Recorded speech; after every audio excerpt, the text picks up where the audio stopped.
the things that Director Sangster said, the scoffing and sighing,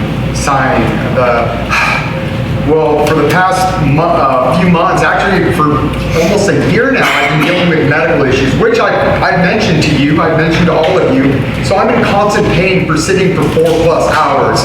And some nights we will be sitting here and the same thing gets back and forth, goes round and round, not with usually you two, it's usually with Mr. Davis, okay? I have nothing against Owen, I have no problems with Mr. Davis whatsoever, but when he's going round and round and saying the same thing over and over and over, and especially that, me being in pain like that, I'm not gonna sit here for hours upon hours and listen to that. It's crazy.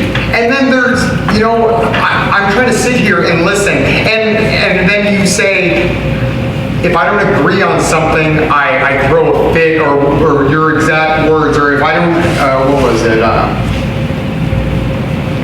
Maybe you could fill me in what your exactly. If it doesn't go against how my vote, our vote is the board is a whole, not as one. So and I'm not an idiot. I know that. I know. Why would I think, oh, my vote or my belief, you guys don't agree with it? I know that. I don't have an issue with that. If Director Smiley doesn't agree with me, that's fine. You don't agree with me, that's fine. I'm giving my opinion. Yes, I did. I said something or I said it out loud. I didn't shout it. I said it more so like this with my head down, and I said, yeah, fucking vote already.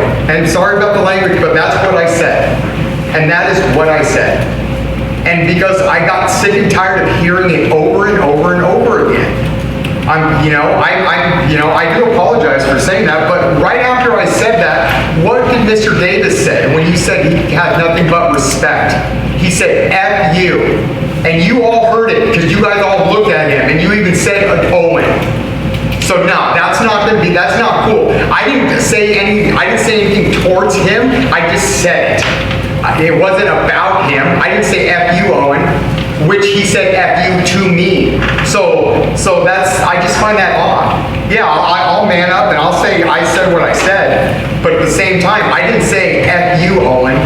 I didn't say F you, Sangster. I didn't say F you, Green. I didn't say that.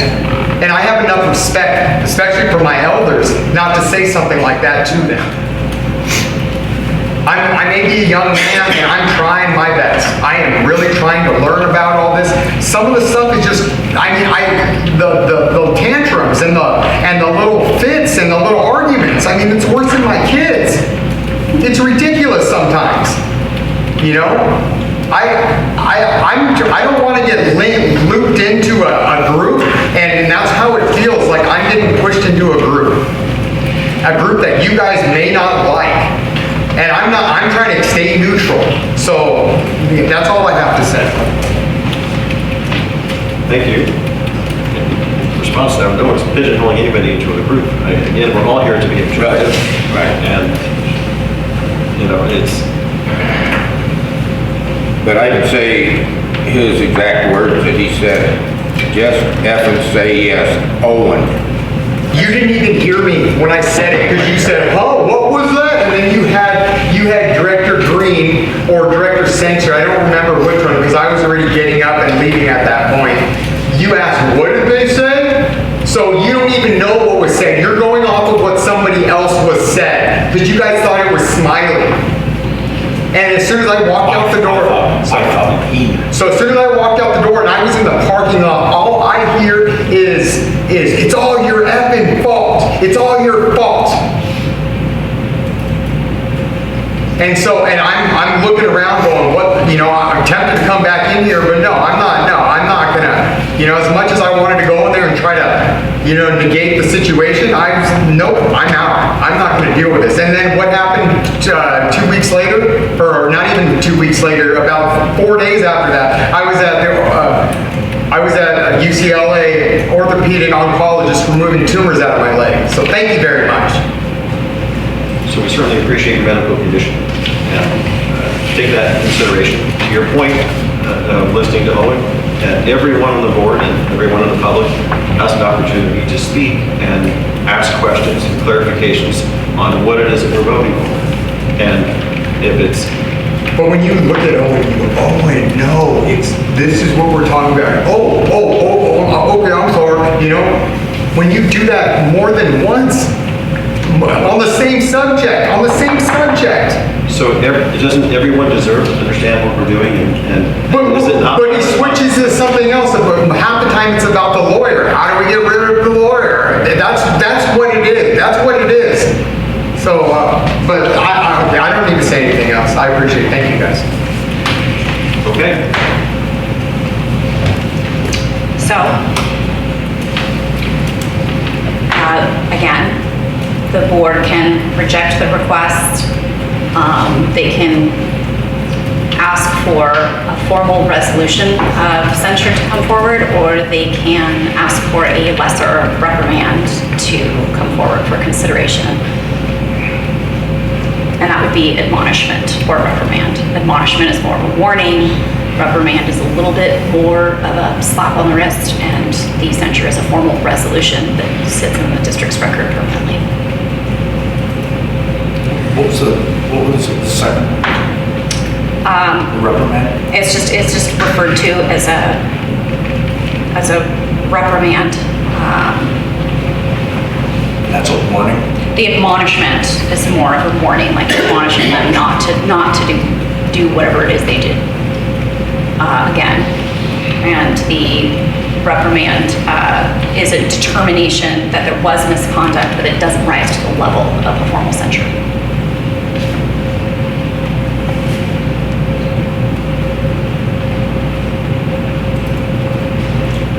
I make a motion to have Director Beatty censured.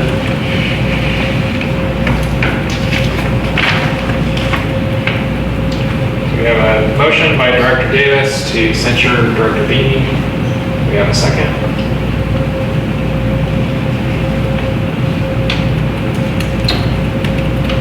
Okay, do we have a different motion?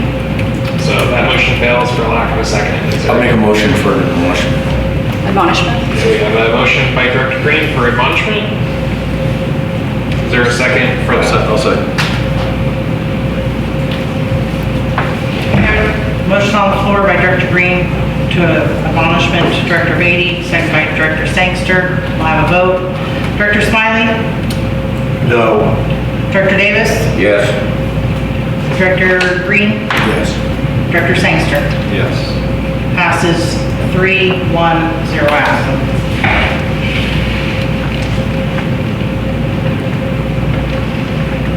Sorry. I'm sorry, admonishment. Admonishment. Okay, we're now on non-district reports. San Luis Obispo County organizations. Have none. I'll come up today. Community service organizations. None? Okay. Camp Roberts. No.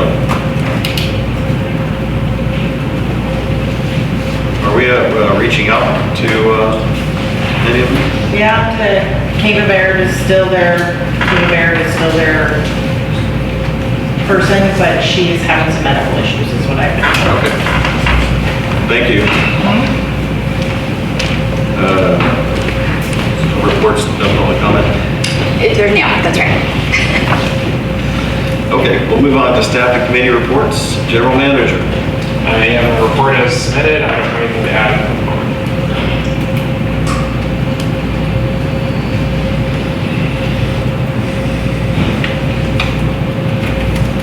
Okay. Any questions or comments from the board on the general manager's report? Yes. No. Any public comment on the general manager's report? District council. There's nothing from me tonight. Okay.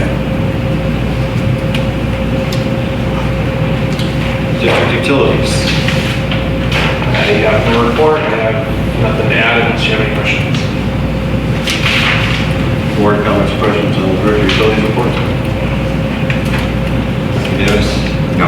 Public comment on the director utilities report? None. Okay, fire chief report. You have the fire chief's report submitted as written with one caveat. Cadet Miguel Mint, I can never say his name right, Minsitar, graduated from Allen Hancock Fire Academy, battalion 155 on May 16, 2025, and he is now back with us.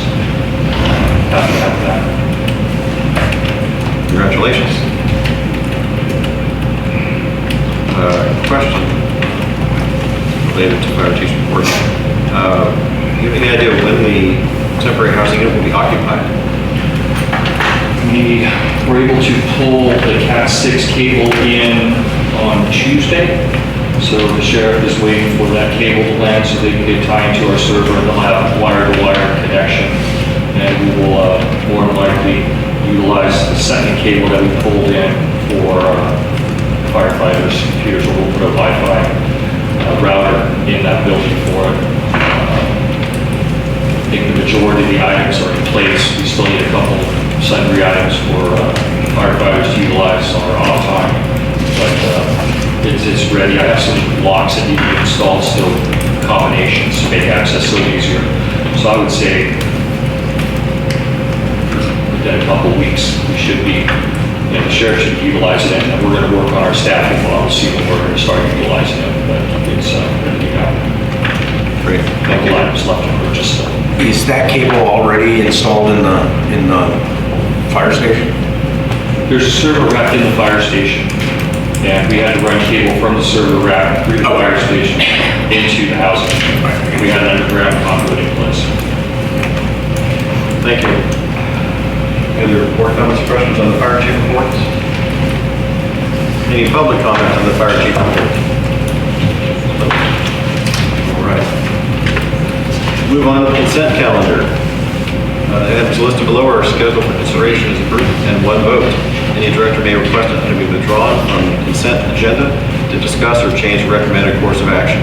Unless an item is pulled for separate consideration by the board, the following items are recommended for approval without further discussion by 3 to 5 vote.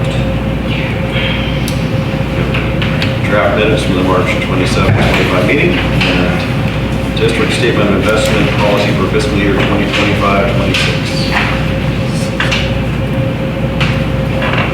Any board comments or questions on the consent items? Gentlemen? Comments or questions? Is there any public comment on the consent items? No. Okay. So they have a recommended action. We're going to move to approve the consent calendar. I second. We'll vote. Approve items 9.1 and 9.2, the consent calendar. Motion by Director Sangster, second by Director Beatty. We'll vote. Director Sangster? Oh, I'm sorry, Director Green? Yes. All right. Director Smiley? Yes. Director Davis? Yes. Director Beatty? Yes. Director Sangster? Yes. Thank you. Item 5. Okay. Move on to board action items. Item 10.1, authorize staff to prepare and deliver notice of public hearing to consider increasing residential solid waste collection rates by 9.3% on August 1st, 2025, and all solid waste fees on the April Consumer Price Index on July 1st for all other years in 2030.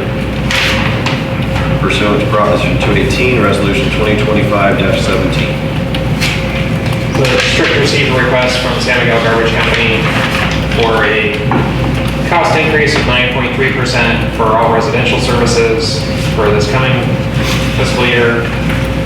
Due to timing, it would not start, if approved through the 218 process, it would not start until August 1st, 2025. Subsequent years, ending in 2023, or 2030 rather, they're requesting that these be able to be increased by the Consumer Price Index, the CPI,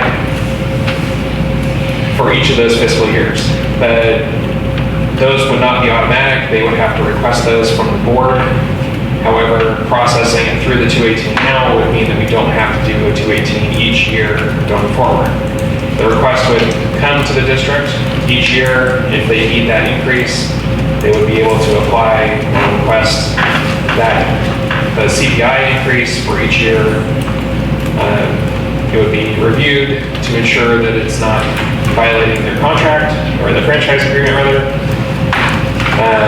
And then that would be brought to the board for approval up to the CPI amount. Obviously CPI is different each year, but this is, if it's included in the 218 this year, it does not have to be included for the next year. Again, it would be a 9.3% increase for residential rates for this calendar year, or this fiscal year. The CPI would be applied to both residential and commercial for future years, although it could be requested for only residential or commercial for future years up to the CPI.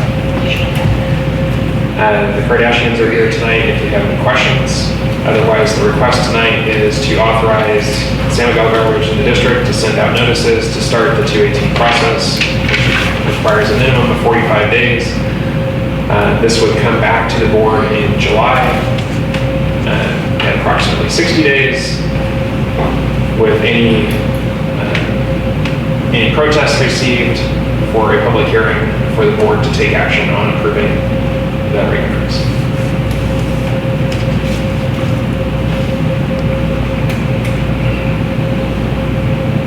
Thank you. Questions or comments from the board? I've got a question. Now, this is for George, Mr. Cash. George and George.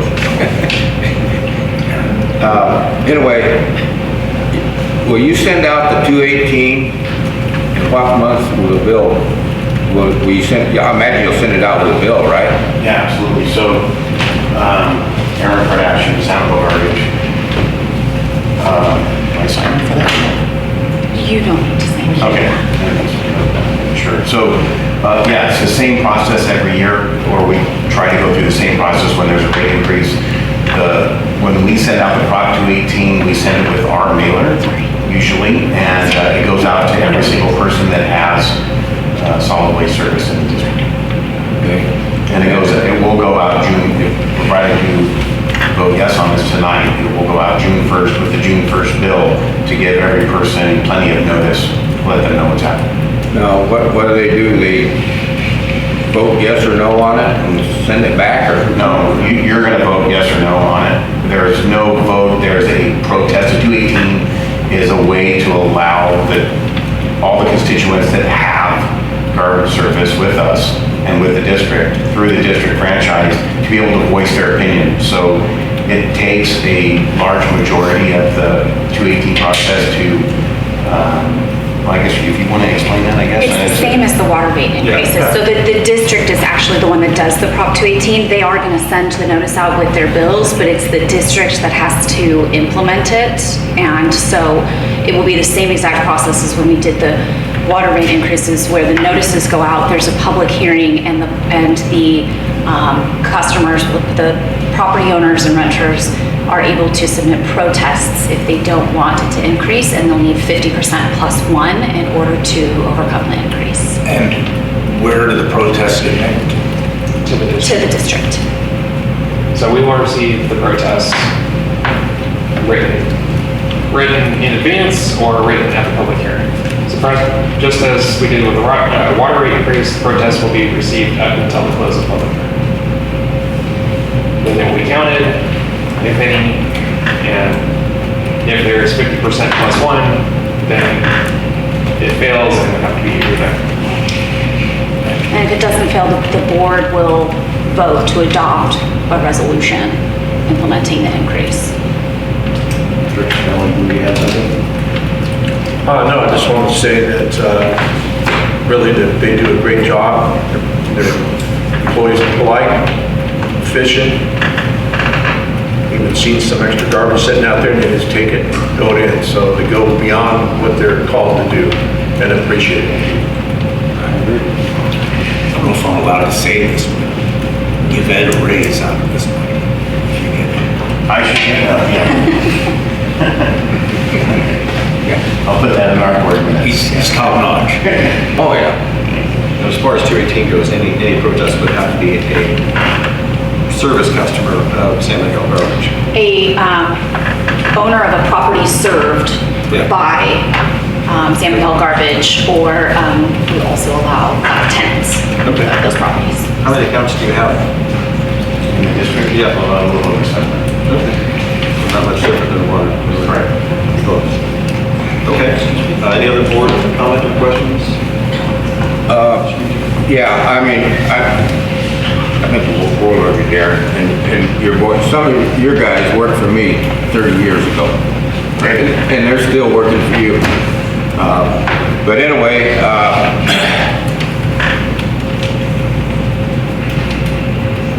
who's gonna be in charge of collecting? Okay, so I'm just speaking for the people. Okay, so they get the 218 in the mail with a bill, and then they can vote ever how they feel they want to vote, and it goes to the C.S.D. district, correct? So really, I think they would only send a protest in. So it's, if you agree with it, you say nothing. Oh, okay. If you don't agree, then, and usually for the garbage bills in the past, for us, we've never received a negative letter back. Yeah, So it's never been a protest, there's never been things. So if you agree with it, if you got, if this showed up in your mail, you get this, you read over it, it shows you San Miguel Garbage, it actually, will come with the new rates, which is a little over $3 on average. On a standard rate, it's about a $3 increase. And if you disagreed with that, you could write a letter in protesting, or you could come to the meeting and protest. If you agree with it, you do nothing. Well, you could just send in a nice letter, I guess, but, it's more about protesting it and allowing the community to have a voice. Right. If this was out of line. Right. So, You sigh, you crumble it up, and you throw it away. You can do that. yeah, well, like I said, I mean, they have the options, but the ones that are able to protest are the ratepayers. Correct. Right, it doesn't matter who owns This district allows the tenants to also Right. write in a protest, yes, if they're paying the bill. But it's only one per parcel. So if you're the owner and you rent it to somebody, your renter protests and you protest, it's only one protest. Yeah, well, that's understandable. But it's the same exact process for water and sewer rates as for the garbage rates. I know, I remember that 218. Last of the year, you should. Excuse me, Eric. Yes. How many customers did you say that? I think it's a little over 700. Okay. What do you have? Just curious. Well, we have 920 or 920. Connections though, right? Water, active Yeah. services. Yeah, But so- some of those are the same. Well, like an apartment, like apartments and things like that, so. Okay. Okay, is there any public comment on this item? No. Okay. I would motion to authorize. Public comment? Go ahead. Okay, I have a comment for you. Who motion, green motion? I made a motion to approve. Second. John Sangster. I have a motion on the table by Director Green to approve Resolution 2025-17, authorizing staff to prepare and deliver a notice of public hearing to consider increased residential water waste collection rated by 9.3%.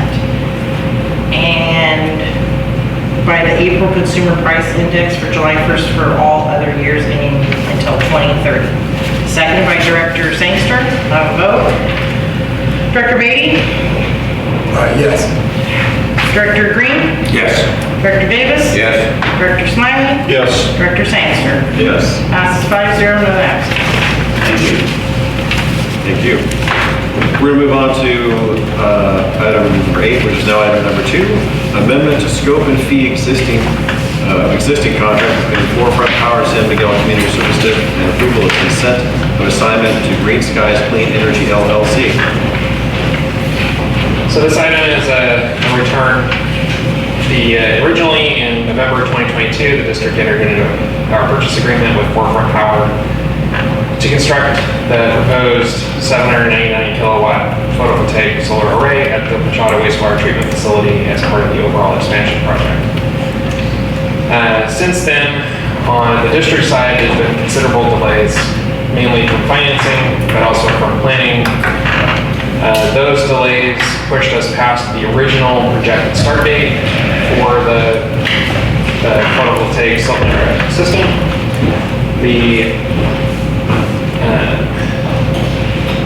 Although there weren't very many changes, there were minor changes to the overall layout. But primarily due to the delays in funding and the delays in permitting, we went past the original start date. The consequence of that is that, as everybody here can understand, undoubtedly that all costs for labor, materials, and everything have gone up. The increase is projected to be $712,281.86, which amounts to an amount of $2.28 per kilowatt hour to construct it originally, where it's currently sitting at $3.18 per kilowatt hour. Doesn't seem like a lot until you add it up to 800 kilowatts. This is basically,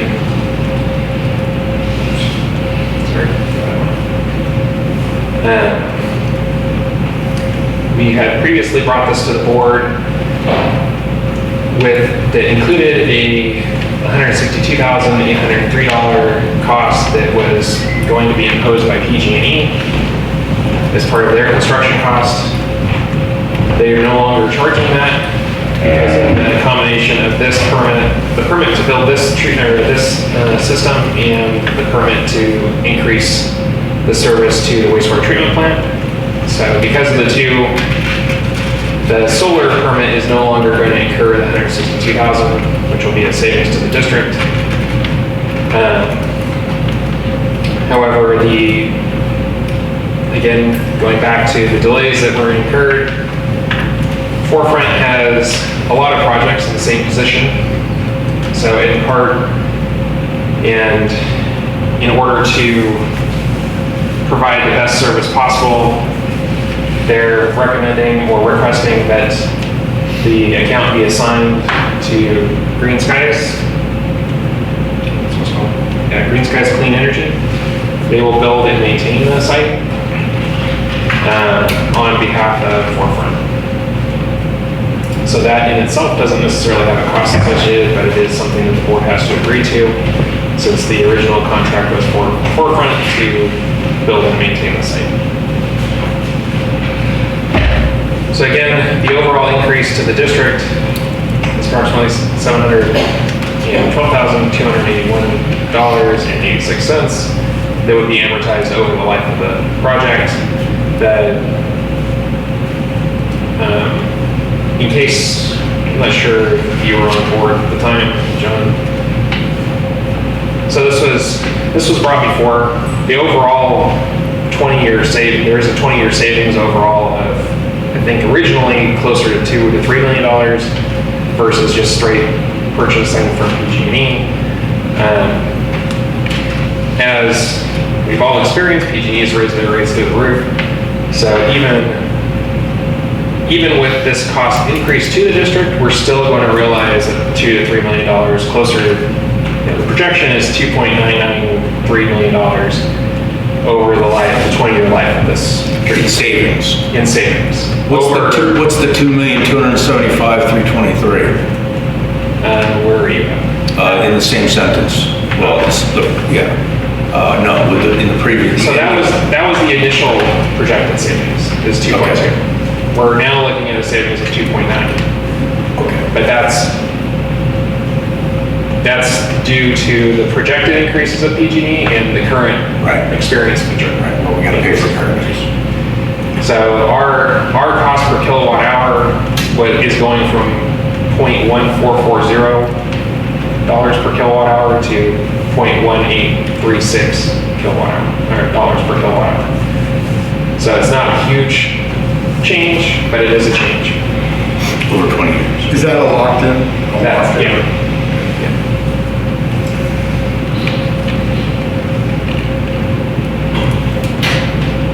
I'm also happy to answer any questions if you guys have. This is Rachel. I forget your last name. Rachel McLaughlin from Corporate Power. I've been, we were originally working with Sam here on the team. Come up here.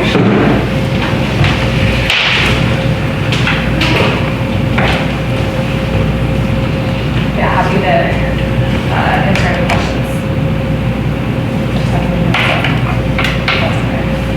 I'm struggling with my computer to find what this is costing the district to enter into. Page 273.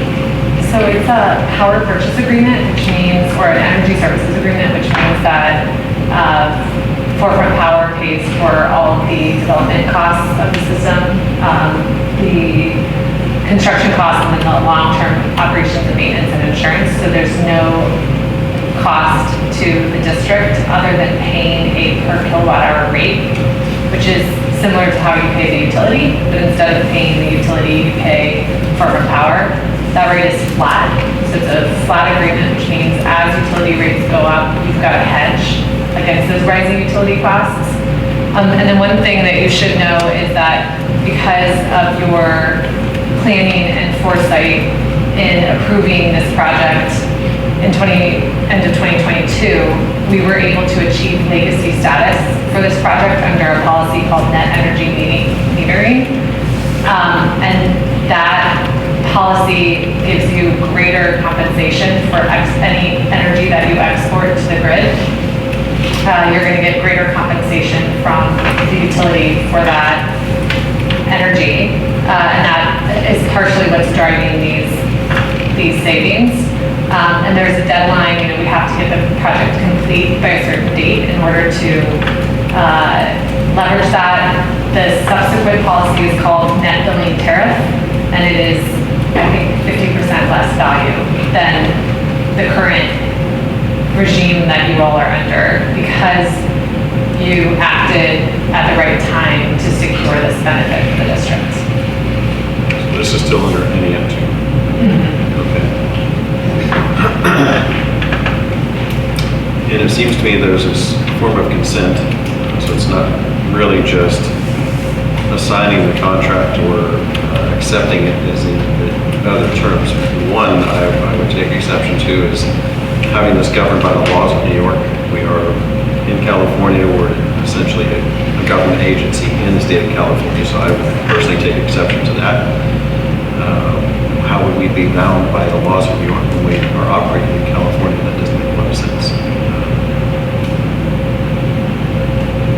Short of that, I don't have any other really significant things that I would take exception to. That would be the biggest one.